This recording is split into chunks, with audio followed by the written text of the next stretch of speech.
man that commands millions of followers. You don't need to ask yourself whether he's a threat. Somebody that even in detention, people are still observing, sit at home, whether by force or whether by conviction. The point is that there is large followership. He has signed the electoral act, a wonderful act. Now that you have signed the electoral act, are you going to go to election with so much insecurity in the East? Decision of the president to ignore the people from the Southeast, our people, not to talk to them, is something that every night when I'm sleeping, I keep wondering, is there that there's something that our people did to him that he cannot forgive? If the news of Sunday Igboho's release, it enlightened our heart, because his struggle has been about the right of the people to live peacefully and live without being killed.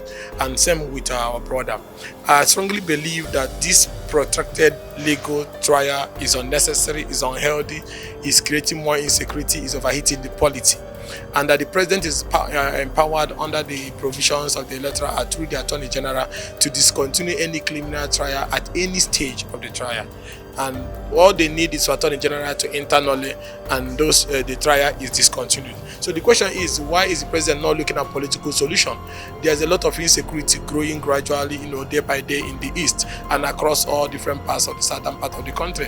The question now, and I keep asking people, that why political settlement is not just a necessity but a must, and the only path to finding solutions to this issue is that first there's a judgment of the Umuahia, the High Court of Abia State sitting in Umuahia, which categorically asked the federal government led by President Muhammad Buhari, after condemning them for the failed assassination attempt by raiding his house, because the judge said the attack on the house is actually meant to kill him. Now the judge now said clearly that the federal government should adopt political solution.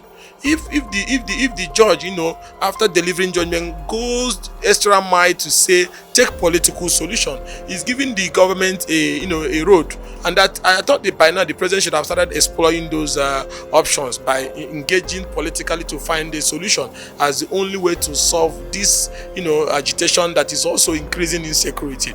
And let me say this. The question now is, what led to the agitation?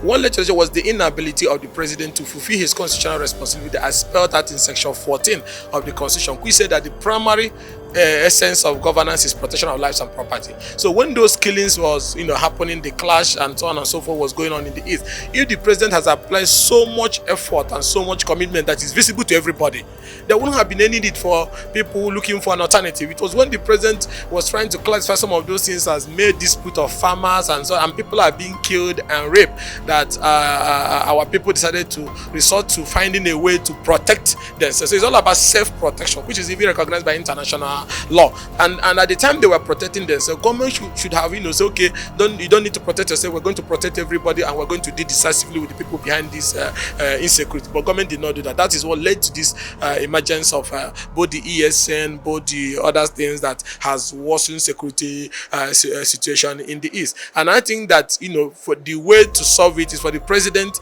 to as a father, to understand that these people were pushed to the wall in the desire to defend and protect themselves, and then say, okay, let us call everybody to the round table. Once you call everybody to the round table, it's okay, what is this issue? And why do I keep saying this political round table? When the Niger Delta issue came up, there was a round table to find solution. The white people were being killed, pipelines were being blown, there was economic sabotage and so on and so forth. But part of it was also human rights struggle. When the issue of the OPC came up, when the issue of even Boko Haram, as bad as Boko Haram is, government were able to negotiate with some of them, reintegrate them into society and train them. So if you can train terrorists and then people that are agitating for self-preservation, self-protection and self-defense and so on and so forth, you should be able to call them. It's a less crime. You should be able to call them. It's not even a crime because it's recognized by God, it's recognized by the Bible, it's recognized by international law, it's recognized by our constitution. So I expected that the president should have called everybody together and said, okay, southern leaders or southeast leaders, what is the problem? Okay, because of this and that, I'll give you this one, I give you this one I cannot give you. Then they find a common ground. But the decision of the president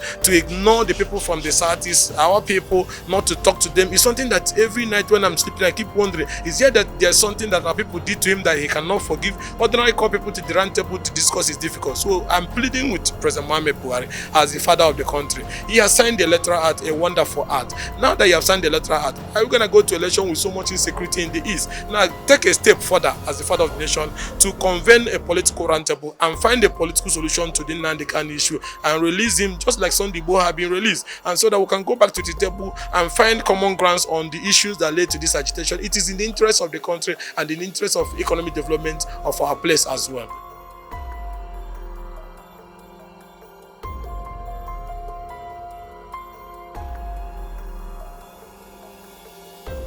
Of course, definitely, a man that commands millions of followers, you don't need to ask yourself whether he's a threat. Somebody that even in detention, people are still observing, sit at home, whether by force or whether by conviction. The point is that there is large followership that the man enjoys, even with the level of government, pressure and intimidation and so on and so forth. People that still believe in him is still coming out. The point is not whether he's a threat or not. The point that there was genuine agitations, and those genuine agitations need to be addressed. And even if you remove him from the picture today, another person, as long as those injustices are still there, will rise up. So it's not even about him. There have been other people before him. So the only way to find sustainable solution, like I said before, it's not a question of whether he's a threat or not a threat, is to call everybody together and address those agitations that led to these issues.